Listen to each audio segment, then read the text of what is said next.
Ito ay rated SPG. Striktong patnubay at gabay ng magulang ang kailangan. Maaaring may masiselang tema, lengguwahe, karahasan, sexual, horror o droga na hindi angkop sa mga bata.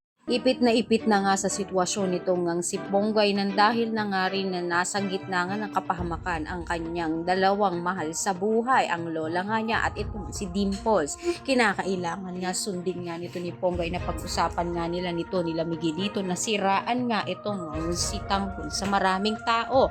Kaya naman dahil dito ay gagawin na nga ito ni Ponggay kahit labag sa kanyang kalooban ang kanyang gagawin dahil na nga rin sa nakasalalay ang buhay nga ng kanyang lola at ni Dimples. Kaya naman dahil dito maraming tao na naman nga ang naniwala. Ngunit sa gitna nga ng kanyang pagsasalita ay dumating naman nga sila Tanggol na kung saan nga ay handa na nga lumaban upang mabawi ang Maynila dahil sa pandarayan nito nila Miguelito. Maraming tao na naman nga ang mapapahamak at hindi na nga papapigil pa ito nga si Tanggol upang sa gayon nga makapaghiganti sa lahat ng mga kasalanan ginawa ng mga gerero sa kanilang pamilya, pati na nga rin sa mga tao sa Maynila. Kaya matinding labanan at matinding bakbakan na naman ang magaganap.